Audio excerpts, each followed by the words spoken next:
Hi friends, IP media പുതിയൊരു വീഡിയോയിലേക്ക് അവർക്കും സ്വാഗതം. 2025 ജനുവരിയിൽ വരാനിരിക്കുന്ന മലയാളത്തിലെ റിലീസ് ഡേറ്റ് തീരുമാനിച്ച സിനിമകളെ കുറിച്ചാണ് സംസാരിക്കുന്നത്.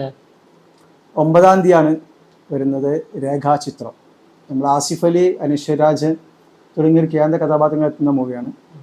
ഒരു ഇൻവെസ്റ്റിഗേഷൻ ത്രില്ലർ മൂവിയാണ്. അതൊരു ട്രൂ സ്റ്റോറി ആണെന്നാണ് പറയുന്നത്. അപ്പോൾ ഒരുപാട് ട്വിസ്റ്റുകളൊക്കെ അടങ്ങിയിട്ടുള്ള ഒരു മൂവി തന്നെയാണ്. നല്ല ട്വിസ്റ്റുകളൊക്കെ ഉണ്ടെന്നാണ് പറഞ്ഞത്. അപ്പോൾ അതൊരു നല്ലൊരു പ്രതീക്ഷ. ആസിഫ് അലിയെ പോലത്തെ നായകനെ വെച്ചാകുമ്പോൾ പ്രത്യേകിച്ച് ഒരു പ്രതീക്ഷ ഇരട്ടിപ്പിക്കുന്നുണ്ട്. ഇതിന്റെ സംവിധായകൻ ആരാണ്? ജെഫിൻ ടി ചാക്കോ. അദ്ദേഹത്തിന്റെ പ്രീസ്റ്റ്, മമ്മൂക്കന്റെ പ്രീസ്റ്റ് എടുത്ത സംവിധായകനാണ്. മൂവി ആയിരുന്നു. അപ്പൊ അദ്ദേഹത്തിന്റെ നമുക്ക് കണ്ടതാണ് അദ്ദേഹത്തിന്റെ ഡയറക്ഷന്റെ മികവ്. അസിസ്റ്റന്റ് ആയിട്ട് വർക്ക് ചെയ്തിട്ടുണ്ട്. മാർക്കോടെ. പിന്നെ വരുന്നതാണ് എന്ന് സ്വന്തം പുണ്യാളൻ. നമ്മളെ ബാലു. അതെ, 10-ാം തീയതി, ജനുവരി 10-ാം തീയതി തിയേറ്റർ റിലീസാണ് മറ്റൊരു സിനിമയാണ് എന്ന് സ്വന്തം പുണ്യാളൻ. ബാലു വർഗീസ്, അർജുന അശോകൻ, അനശ്വരരാജൻ എന്നിവർ കേന്ദ്ര കഥാപാത്രങ്ങളായിട്ടാണ്. ഫസ്റ്റ് ലുക്ക് പോസ്റ്ററൊക്കെ ഭയങ്കര രസമുണ്ട്. ഒരു അത്ഭുതദ്വീപ്, നമ്മളെ ഭൂതത്തിന്റെ ഒക്കെ ഒരു വ്യത്യസ്തമായിട്ടുള്ള ഒരു ഗെറ്റപ്പാണ് കണ്ടത്. നമ്മളെ പുതിയ സംവിധായകൻ മഹേഷ് മധു ആണ് സംവിധാനം ചെയ്യുന്നത്. ഒരു കോമഡി ഫാന്റസി മൂവി ആയിട്ടാണ് വരുന്നത്. പിന്നെ വരുന്നത് 16-ാം തീയതി. അത് പ്രാവിൻകൂടി ഷാപ്പ്. അത് സൗബിന്, അതേപോലെ ബേസിൽ ജോസഫ്, പിന്നെ മറ്റൊരാൾ വരുന്നത് ചെമ്പൻ വിനോദ് എന്നിവർ വരുന്നത്. അതിന്റെ പോസ്റ്റർ കണ്ടപ്പോൾ വ്യത്യസ്ത ഗെറ്റപ്പാണ്. തലകൊത്തനൊക്കെയാണ് അതിന്റെ പോസ്റ്ററൊക്കെ വരുന്നത്.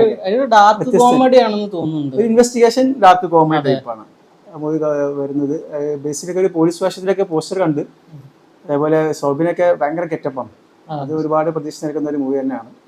പിന്നെ അന്നെ വേറെ മൂവി വരുന്നുണ്ടല്ലോ, നമ്മളെ പ്രാവിൻകൂടി ഷാപ്പിന്റെ സംവിധായകൻ ശ്രീനിവാസന്റെ 3-ാമത്തെ മകന്റെ മൂവിയാണ്. അപ്പോ അതും ആ ഒരു ഫിലിമിന്റെ ഒരു കൊട്ടലിൽ നിന്നാണ് അദ്ദേഹം വരുന്നത്. അപ്പൊ ഒരുപാട് കാര്യങ്ങള് ആ ഡയറക്ഷൻ മികവൊക്കെ നമുക്ക് കാണാവുന്നതാണ്. അന്ന് തന്നെ 16-ാം തീയതി സിനിമ വരുന്നുണ്ട്, നാരായണിന്റെ 3 ആൺമക്കൾ എന്ന് പറഞ്ഞ സിനിമ.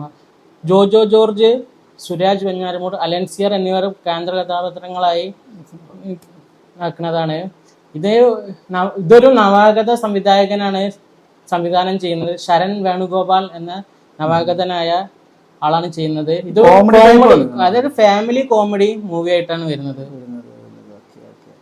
പിന്നെ വരുന്നതാണ് 23-ന് നമ്മൾ ഏവരും കാത്തിരിക്കുന്ന ഒരു മൂവി തന്നെയാണ്, ഡൊമിനിക് ആൻഡ് ലേഡീസ് പേഴ്സ്. മമ്മൂക്കയുടെ പടമാണ്. അതിൽ മറ്റൊരു പ്രത്യേകതകളുണ്ട്. ഡയറക്ടർ വരുന്നത് GVM ആണ്, ഗൗതം വാസുദേവ് മേനോനാണ്. അദ്ദേഹത്തിന്റെ മലയാളത്തിലെ ആദ്യത്തെ മൂവിയാണ്.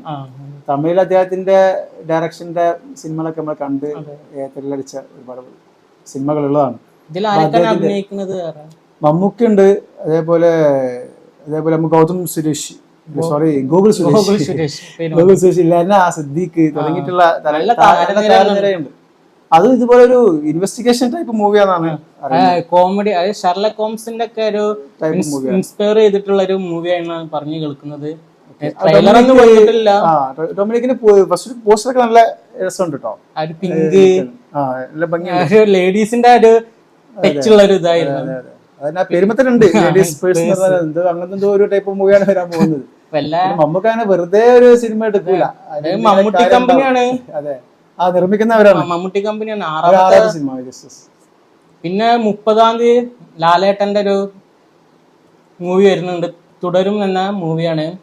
ലാലേട്ടന്റെ ഒരു തിരിച്ചുവരവ് ഇതിലൂടെ ആവട്ടെ എന്ന് നമുക്ക്. ഇത് സംവിധാനം ചെയ്യുന്നത് സൗദി വള്ളക്ക, ഓപ്പറേഷൻ ജാവ എന്നീ ചിത്രങ്ങള് സമ്മാനിച്ച തരുൺ മൂർത്തിയാണ്. ഇതിൽ ശോഭന വീണ്ടും മലയാളത്തിലേക്ക് തിരിച്ചു വരുന്നുണ്ട്. അത് ലാലേട്ടന്റെ ജോഡിയായിട്ട്. അവര് രണ്ടാളും അഭിനയിച്ച എവർഗ്രീൻ ആണ്. ഒരു ഫുള്ള് ഹിറ്റ്, കൂടുതൽ ഹിറ്റ് സമ്മാനിച്ച ജോഡികളായിരുന്നു അവര്. അപ്പൊ തുടരും ഒരു വലിയ പ്രതീക്ഷയുള്ള സിനിമ തന്നെയാണ്. ഫാമിലി സംബന്ധിച്ചിടത്തോളം ഒരുപാട് ആയി ഒരു നല്ലൊരു ഹിറ്റ് കിട്ടിയിട്ട്. 2024 ഇത് ഹിറ്റേ ഇല്ല. അപ്പൊ ലാലേട്ടൻ മറികടക്കണം. 2025 ലാലേട്ടന്റെ ലൈനപ്പ് എന്ന് പറഞ്ഞാല് അത്രക്കും നല്ല. എമ്പുരാനൊക്കെ വരാനുണ്ട്, മാർച്ച് 25-നല്ലേ വരുന്നത്? 27-ന് എമ്പുരാൻ വരുന്നുണ്ട്. അപ്പൊ ലാലേട്ടന്റെ 2025 ലാലേട്ടന്റെ ലൈനപ്പ് നല്ല മികച്ച സംവിധായകർ. 6 സിനിമകളാണ് ഇപ്പോ നമ്മൾ ജനുവരിയിൽ ഇനി റിലീസ് ചെയ്യാൻ ഇരിക്കുന്ന സിനിമകൾ ഡേറ്റ് തീരുമാനിച്ചിട്ടുള്ള ഇനിയും ഡേറ്റ് തീരുമാനിക്കാത്ത സിനിമകളും ഉണ്ട്, അത് വരും. ഓക്കെ, ഇതിൽ നിങ്ങൾ ഏത് സിനിമക്കാണ് പോവാൻ കൂടുതൽ താല്പര്യപ്പെടുന്നുള്ളത് കമന്റിൽ അറിയിക്കും. അടുത്തൊരു വീഡിയോ ആയിട്ട് കാണാം.